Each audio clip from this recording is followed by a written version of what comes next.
ci génn. d'accord alors wax na ko sànq que ni le fait que ñu xam li fi nekk lu mu métti dina jariñ parce que dina xam au moins fan ngay teg si tànk mais yow mi nga xam ne expert comptable nga may dugg ci kër parce que c'est l'exemple c'est l'image que donne Pape Moussa xam li ne ci kër gi xam fan moo métti fan moo baaxul fan moo baax du point de vue gestion dëgg-dëgg ba lan mooy njëriñam. du point de vue gestion. xam li nga comment est-ce que je vais expliquer ça c'est-à-dire xam situation bi nga fekk. avant ngay commencer liggéey. ban njëriñ la am. très bien mais loolu daf may retourner. ci li ñu doon wax sànq mooy problème de fond bi ñu doon wax sànq. avoir l'information la maîtrise de l'information. parce que bu ñu continuer xam nga aujourd'hui donte sax boo gisee état bi. mu ngi jéem a dugal yenn éléments de contrôle audit interne contrôle de gestion dans l'administration. mais ñun en tant que professionnel bu ñu liiree rapport bi le problème de fond véritablement. maa ngi ciy revenir toujours c'est la maîtrise. de l'information financière. tant que état bi jëlul ay matuwaay yu wër. pour maîtriser cette information là toujours ci pilotage à vue la nekk toujours ci problème de gestion lay nekk toujours dinañu indi loo xam te ne ci ay génération de Sénégalais daf leen di impacter. donc il faudrait ñu jóg véritablement pour maîtriser l'information financière. c'est une urgence. c'est une urgence ba pare loolu sax boo xoolee d'ailleurs moo tax monsieur Diop man je pense que oui. la Cour des comptes les instituts supérieurs de contrôle lépp waroon na gën a sukkandiku ci des ordres professionnels comme les nôtres les experts absolument pour pouvoir les accompagner. Parce que en fait boo xoolee sur plusieurs processus aujourd'hui Cour des comptes mission Cour des comptes par exemple mais c'est tellement étendu périmètre bi c'est tellement large donte ñoom am nañ sax ay ressources humaines de qualité mais est-ce que mën nañ couvrir le périmètre collectivité territoriale je pense que moo ko doon wax plus de 500 collectivités territoriales yu ñu war a auditer sans compter li ñu doon wax sànq le contrôle budgétaire le compte de l'État l'évaluation des politiques publiques. L'évaluation des politiques publiques c'est dans la Constitution du Sénégal. Tous les projets devraient être évalués. Est-ce que Cour des comptes mën na ko def. kon d'accord nga ak ñuy wax ne il faut une réforme de la Cour des comptes pour que justement ñu des professions comme yu mel ne yéen. man cee dugg. mais même buy kiiw sax ñu une collaboration. d'accord c'est-à-dire que collaboration am na ay kii tout l'arsenal juridique. oui. pour favoriser cette collaboration parce que ça va dans. Cet arsenal existe déjà. Cet arsenal existe. boo xoolee sax même l'IGE l'inspection générale d'État ils ont un fonds d'intervention ñun en 2012 l'IGE quand il y a eu alternance. l'IGE avait sollicité l'ONECA sur les missions d'audit man ak sama ñaari naataango amoon nañ ci ay missions yu ñu ci defoon ñu liggéey ko jébbal ko IGE produire ko parce qu'il s'était appuyé sur la profession des experts. boo xoolee par exemple cette profession du chiffre. Cette profession du chiffre à peu près 300 experts comptables comme vous dites mais à plus de 3000 collaborateurs très bien formés. loolu rek mooy seen liggéey rax ci dolli tamit man ci li ma xalaat. aujourd'hui waroon nañ gën a liggéey ak experts comptables ne serait-ce même que aller vers la digitalisation des processus dans la fonction publique. parce que adduna bi dafa. foofu la toll. voilà. dafa évoluer. tout est digitalisé. presque tout. c'est-à-dire que coopération war nañ mën a digitaliser def ay plateformes yoo xam ne na ci information bi à partir de l'écriture ba jusqu'au reporting. dañ koy jaarale ci yoon di ko contrôler. loolu expert comptable mën nañ ci jàppale état bi. ñu leen di accompagner dans les missions d'audit. loolu expert comptable yi mën nañ ci jàppale les instituts supérieurs de contrôle pour le bénéfice des populations. ci yeneen ak même ci formation foofu lay daanale. ci formation ci renforcement de capacité yi ci comptabilité patrimoniale bi état bi war a ñëw ñun ñu ngi ciy liggéey depuis des générations. parce que état avant comme ni ma ko doon waxee ci mu ngi nekkoon ci comptabilité à partie simple. oui léegi ñu ngi dem ci comptabilité d'engagement.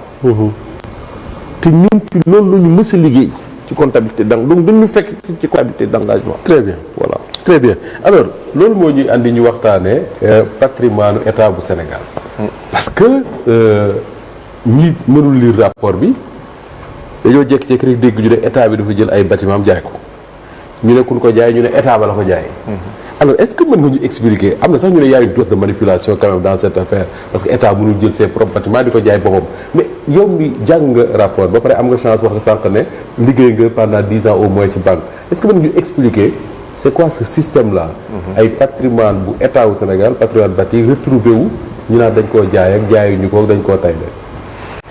balaa ma lay expliquer transaction boobu dama lay wax ñu njëkk a waxtaan ci la koy lan moo ko andi. aywa xam nga yow boo amee xaalis jënd or di denc nga jékki-jékki amatoo xaalis li nga njëkk a def mooy nga jël say or di jaay. waaye bañ la doon wax ne yéen a ngi tension de trésor bi su ngeen fayee dette bi fay fonctionnement am desatu seen dara moo leen yóbbu ñu jékki-jékki commencé di wër terrain bu ñuy jaay pour am li bu dugg seen loxo kon balaa may dugg ci technique bi ñu utilisé damay confirmer ne depuis 2018 2019 réew mi ngi ci woon ci ñàkk xaalis boo xam ne dara desatu fi lu dul jaay suuf jaay bâtiment lépp loo xam ne mën nga ko joxe accord de pêche yi signé accord de pêche yi pour lan pour des petits milliards mais bu fekkente ne yow fi mu ne nii tu as des problèmes pour am ay recettes yu doy pour fay ay salaires mais doo xeeb dara donc moo tax chaque fois en planification ñu naan y a des marges de confort surtout des ratios yoo xam ne daf lay tax nga am sa tranquillité bul dépasser 70% yi bul épuiser toutes tes liquidités parce qu'il y a des changements lu ne mën na xew il faut que nga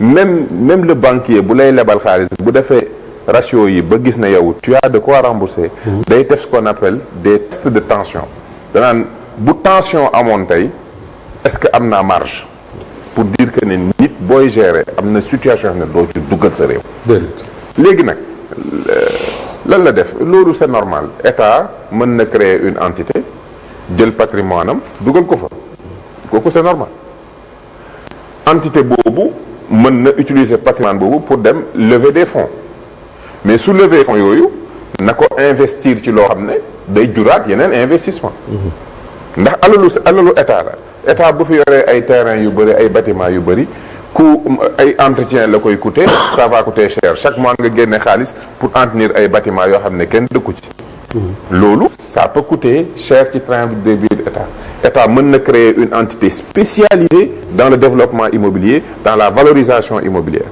nga xam ne entité boobu mooy jël valeur boobu daal di nag def ay transactions lever ay fonds mais def des stratégies yu nga xam ne da koy tax d'ingénierie financière wala de développement immobilier day tax mu jël état alal ju gën a bëri loolu mooy principe bi entité boobu bu dee da nga koo jox ay bâtiment yoo xam ne bu ñu xaymaa bâtiment yi dafa am alal mën na jël bâtiment boobu dem ci banque ko lebal ma temps ci kaw ci valeur bii li nga ma lebal ma dem tabax ci école wala def ci lii def ci lii def ci lii def ci lii ba noppi loolu liggéey la c'est-à-dire que tu fais de la valorisation tu fais de la tu fructifies benn actif bu ñu la jox tu lèves des fonds donc le problème c'est pas ça d'accord le problème mooy nga dem leb ñu lebal la delloo woo ko état sax parce que mën nga jël état la jox actif yi nga jël actif yi lancer obligation récupérer liquidité jël liquidité bi jox ko état pour x raison yow nga continuer def say transaction